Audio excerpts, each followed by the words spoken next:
So hi everyone, this is Vikas Gupta and watching our channel morning batch. आज हम लोग data model DBMS को जो हम लोग पुरानी वीडियोस में पढ़ते आ रहे थे, टाइप 4 तरह के होते हैं, उसमें से 2 मैंने बता दिया है। ठीक है, आज हम लोग डिस्कस करेंगे टाइप 3 हायरार्किकल मॉडल और टाइप 4 नेटवर्क डेटा मॉडल। ठीक है, जो ईआर मॉडल और रिलेशनल डेटा मॉडल है, अगर पर इंफॉर्मेशन आई बटन पे दिया हुआ है।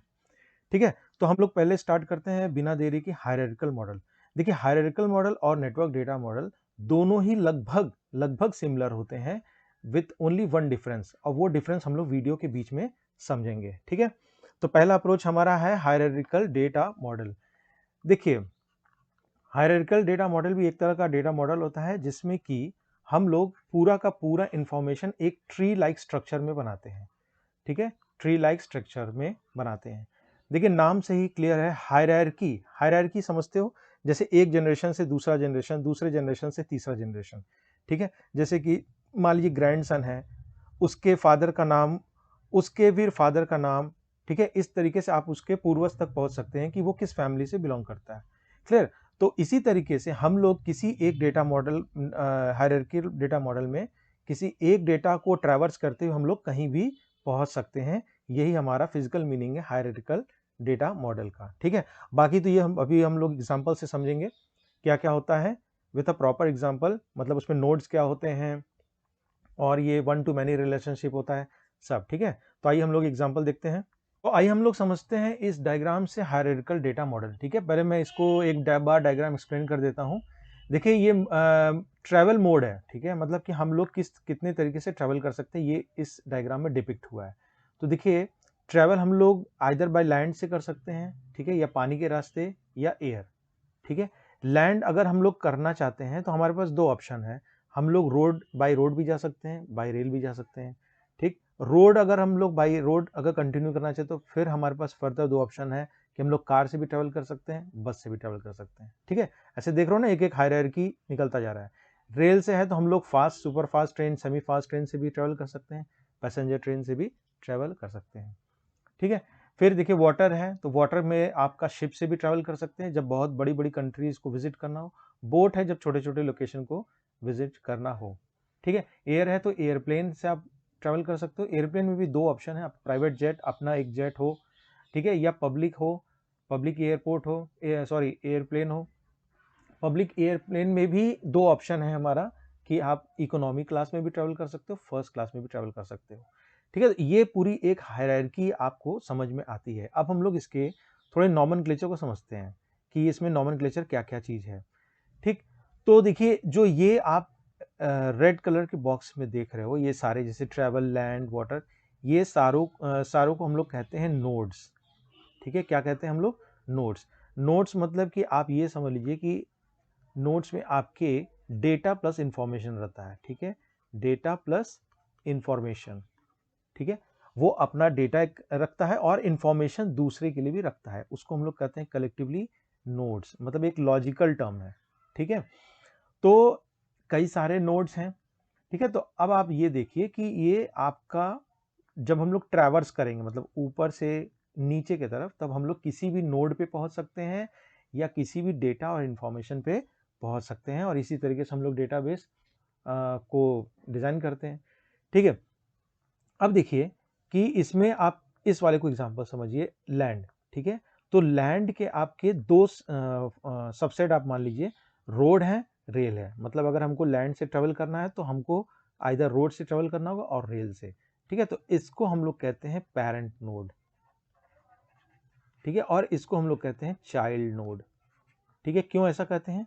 क्योंकि देखिए, दोनों चाइल्ड हैं, जो रोड और रेल, उनका पेरेंट क्या है? लैंड है। ठीक है, क्योंकि आप जो होगा इसके सबसेट में ही होगा। ठीक है, लैंड अगर आपके पास ऑप्शन है तो आपके पास 2 चाइल्ड ऑप्शन होंगे कि बाई रोड से जाओ या रेल से जाओ। ठीक है, तो एक ये पेरेंट हो गया, ये चाइल्ड हो गया। ठीक है, अब देखिए कि रेल के भी 2 ऑप्शन हैं, फास्ट और पैसेंजर। ठीक है, तो ये चाइल्ड नोड जो बना रेल, वो इसके लिए बना, लेकिन फास्ट ट्रेन और पैसेंजर के लिए ये क्या बन गया? पेरेंट बन गया। ठीक है, कोई कंफ्यूजन नहीं होना चाहिए। मतलब कि पेरेंट और चाइल्ड नोड आपके कॉम्प्लीमेंट्री है। कोई भी नोड पेरेंट हो सकता है, कोई भी नोड चाइल्ड हो सकता है, ये सिचुएशन पे डिपेंड करता है कि हम क्या बात कर रहे हैं। जैसे फॉर एग्जांपल देखिए, अगर हम बोट की बात कर रहे हैं और शिप की बात कर रहे हैं, ठीक है, दिस वन बोट या शिप की बात कर रहे हैं, तो ये बनेगा चाइल्ड नोड। लेकिन किसका बनेगा? वाटर का चाइल्ड नोड। तो वाटर अपने आप में क्या बन जाएगा? पेरेंट नोड, ठीक है। लेकिन उसी समय पे वाटर पेरेंट नोड तो है शिप और बोट के लिए, लेकिन ट्रैवल का ये सबसेट है, तो उस समय जब हम केवल ट्रैवल और वाटर की बात करेंगे तो वाटर बन जाएगा चाइल्ड नोड और ट्रैवल बन जाएगा पेरेंट नोड, ठीक है। तो मतलब it all depends on the situation and circumstances on which angle you are talking about. मतलब अगर आप किसी एक पर्सपेक्टिव में बात करते हो तो वही नोड पेरेंट बन जाता है, और दूसरे पर्सपेक्टिव में बात करते हो तो वही नोड चाइल्ड नोड बन जाता है। कि जैसे कि हम लोगों ने समझा कि शिप बोट चाइल्ड नोड हो गया और वाटर पेरेंट हो गया। लेकिन अगर ट्रैवल और वाटर की बात करेंगे तो ट्रैवल पेरेंट हो जाएगा और वाटर आपका चाइल्ड नोड हो जाएगा। इतनी बात समझ में आई। फिर बात आती है कि रूट नोड क्या होता है। तो रूट नोड वो नोड होता है जिसका कोई भी पेरेंट नहीं होता है, जिसका कोई भी पेरेंट नहीं होता। तो हम इन सारे नोड्स को ट्रैवर्स करें तो देखिए सब में कहीं ना कहीं किसी का एक पेरेंट है, लेकिन जो ट्रैवल है इसका कोई भी पेरेंट नहीं है, ठीक है, इसीलिए ये आपका रूट नोड हो गया, ठीक है। इतनी बातें समझ में आई। अब कुछ चीज़ें हैं, मैं इसको लिख दे रहा हूँ यहाँ पर, अगर आप नोट कर सकते हो। देखिए पहले तो ये है कि आपका ये one two many relationship follow करता है, ठीक है।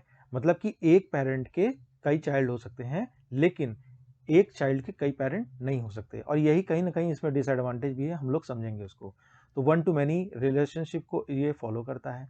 दूसरा चीज, ये आपका ट्री मॉडल है, ट्री मॉडल है या हायरार्किकल मॉडल है, ठीक है। तीसरा चीज कि अगर आपका ये एक अपसाइड डाउन होता है, ठीक है, आप इसको ट्रैवर्स करने के लिए अपसाइड डाउन मतलब कि आप ऊपर से नीचे की तरफ ट्रैवर्स कर सकते हो, ठीक है। अब बात आती है कि इसके क्या एडवांटेज है क्या डिसएडवांटेज है।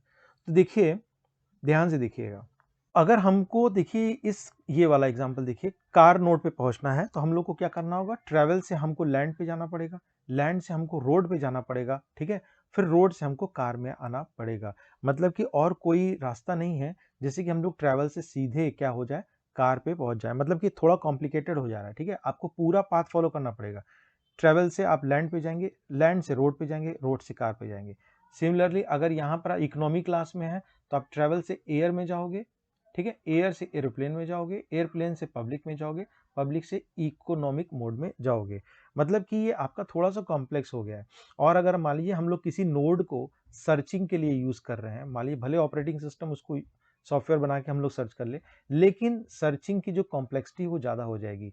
किसी भी नोड को, किसी भी डेटा को, किसी भी इंफॉर्मेशन को निकालना बहुत ही कॉम्प्लेक्स हो जाएगा, क्योंकि हम लोग देखिए एक एक नोड के थ्रू पूरा ट्रैवल से एयर, एयर से एरोप्लेन, एयरप्लेन से पब्लिक, पब्लिक से आप इकोनॉमिक पे जा रहे हो, तो ये रिलेटिवली क्या हो जाता है, सर्चिंग इसका इजी नहीं हो पाता है, थोड़ा सा टफ हो जाता है, ठीक है, थोड़ा टाइम टेकिंग हो जाता है, ठीक है, कोई पूरा आपको पाथ फॉलो करना ही पड़ता है। तो ये एक इसका डिसएडवांटेज हो गया। और दूसरी बात कि अभी तो मान लीजिए छोटा एग्जांपल है, लेकिन जब आप पूरा प्रोजेक्ट पे बनाने लगो तो और ये कॉम्प्लेक्स होता चला जाएगा, ठीक है। जिस उस डेटा मॉडल से आप डेटाबेस डिजाइनिंग भी थोड़ी दिक्कत आ जाती है, ठीक। और वन टू मैनी होता है, ये होल्ड करता है, तो आप वहाँ भी आपका डिसएडवांटेज होता है, क्योंकि आप एक चाइल्ड के कई पेरेंट नहीं हो सकते हैं, तो वहाँ भी सर्चिंग आपकी इनेबल नहीं हो पाती फास्ट। क्लियर? तो आई थिंक मैंने सब कुछ बता दिया है। ये ट्री मॉडल होता है, टॉप टू बॉटम होता है, हायरार्किकल मॉडल, ठीक है। सर्चिंग वगैरह इजी नहीं होती है, कॉम्प्लेक्स हो जाता है, ठीक है, और आपको पूरा पाथ फॉलो करना पड़ता है, ठीक है। जैसे मान लीजिए बस तक आपको जाना है कार से, तो कार से आपको रोड पे जाना पड़ेगा, रोड से बस पे जाना पड़ेगा। आप कार से डायरेक्ट बस पे नहीं जा सकते हो। या कार से अगर रेल वाले नोड पे जाना है तो कार से आपको रोड पे जाना पड़ेगा, रोड से आपको लैंड पे जाना पड़ेगा, तब जाके आपको रेल पे जाना पड़ेगा, ठीक है। तो ये सब चीज कॉम्प्लेक्सिटी हो जाती है। तो अब क्या होता है कि इसी का सोल्यूशन है तुम्हारा जो है नेटवर्क डेटा मॉडल, ठीक है। इसको हम लोग समझेंगे। नेटवर्क डेटा मॉडल ये आपका जो है उस चीज को थोड़ा सा इजी कर देता है, हायरार्किकल के डिसएडवांटेज को ये ओवरकम कर जाता है नेटवर्क डेटा मॉडल, ठीक है। तो ये भी आपका एक मतलब कि ट्री लाइक स्ट्रक्चर होता है, लेकिन इसमें एक इंपॉर्टेंट डिफरेंस होता है कि ये ग्राफ यूज करता है, ठीक है। It uses the graph structure, ठीक। चलिए जी, तो जी को मैं ऐसे भी लिंक कर देता हूं, इससे भी लिंक कर देता हूं, और इससे भी लिंक कर देता हूं, ठीक है। अब आपको समझ में आएगा कि क्या डिफरेंस है, ठीक है। इसको आप इससे लिंक कर दीजिए और इससे लिंक कर दीजिए। अब देखिए नेटवर्क डेटा मॉडल क्यों हायरार्किकल डेटा मॉडल से अच्छा होता है, क्योंकि देखिए वन टू मैनी रिलेशनशिप नहीं होता है। जैसे फॉर एग्जांपल जी, देखिए यहाँ पर क्या है, चाइल्ड है, जी चाइल्ड नोड है, लेकिन इसके पेरेंट नोड क्या है, देखिए ये पी से मैं डिनोट कर रहा हूँ। एक पेरेंट नोड ये हो गया, एक पेरेंट नोड ये हो गया, एक पेरेंट नोड ये हो गया, ठीक है। जी के पेरेंट नोड क्या है, सी से भी आप जी पहुंच सकते हो, तो एक पेरेंट नोड पी हो गया, सॉरी सी हो गया, एक ए हो गया, एक डी हो गया, ठीक। तो ये one two many relationship hold नहीं करता है, क्योंकि एक चाइल्ड के कई पेरेंट हो सकते हैं। दूसरी बात, ये ग्राफिकल स्ट्रक्चर यूज हो सकता है, ठीक है। तो ग्राफिकल में ये होता है कि आप शॉर्टेस्ट पाथ वगैरह करके किसी नोड पे पहुंच सकते हो। तो यहाँ पर जो होता है, सर्चिंग होता है किसी भी नोड का, ये वेरी वेरी इजी हो जाता है as compare to hierarchical data model, ठीक है। आप सर्चिंग इजिली कर सकते हो, फास्ट कर सकते हो। क्यों कर सकते हो उसको मैं बताता हूं। देखिए, अगर आपको जी का इंफॉर्मेशन है निकालना है, तो आप कैसे निकाल सकते हो। देखो जी का इंफॉर्मेशन, ठीक है, ये सारे नोड्स हैं A B C D E है, ठीक है। अगर मैं जी का इंफॉर्मेशन निकालना चाहता हूं, तो आप क्या क्या पाथ फॉलो कर सकते हो। देखिए, आप ए से सी जाओगे और सी से जी जाओगे, ठीक है, एक रास्ता ये है। दूसरा क्या है, ए से डी गए और डी से जी गए, दूसरा रास्ता। और क्या रास्ता है, ए से आप डायरेक्ट जी पे चले गए, ठीक है, ए से आप डायरेक्ट जी पे चले गए। तो देखिए ये दोनों रास्ते कॉम्प्लिकेटेड हैं, लेकिन ये जो आपका देगा वो क्या देगा, पाथ आपका फास्ट देगा, फास्ट देगा और इजी सर्चिंग हो जाएगा, ठीक है। तो जो आपके डेटाबेस डिजाइनिंग होती है और जो प्रोजेक्ट बनते हैं, जैसे कि मान लीजिए सर्च इंजन वगैरह होता है जिसमें आप अपने क्वेरीज को सर्च करते हो, ठीक है। तो उसमें क्या होता है, ये सब चीज इंप्लीमेंट होती है, ठीक है। जैसे मान लीजिए कि आप कोई चीज कुछ सर्च किए, तो जब नेक्स्ट टाइम आप सर्च करोगे तो आपका वो पाथ जो होगा वो शॉर्टेस्ट पाथ से ले जाएगा, क्योंकि आपके अगल बगल के नोट्स की इंफॉर्मेशन उसके पास रहेंगी, ठीक है। जैसे आप देखते हो ना, सर्च इंजन में कोई चीज सर्च करते हो, सजेशन में 3-4 ऑप्शन और आ जाते हैं, ठीक है। ये सर्च इंजन है। आपने जैसे मान लीजिए ट्री कुछ सर्च किया, तो जैसे ही ट्री आर लिखते हो आपके पास बहुत ढेर सारे सजेशन आ जाते हैं, ठीक है। तो उसी तरीके से आपका सर्चिंग इजी हो जाता है, फास्ट हो जाता है। तो डेटा मॉडल टॉपिक हमारा यहीं खत्म होता है। थैंक यू फॉर वॉचिंग, ठीक है। वीडियो अच्छा लगा हो तो लाइक शेयर कर देना, और अगर आप इस चैनल पर नए हो तो सब्सक्राइब करना मत भूलना। मिलते हैं नेक्स्ट वीडियो में एक नए टॉपिक के साथ। Till then keep learning.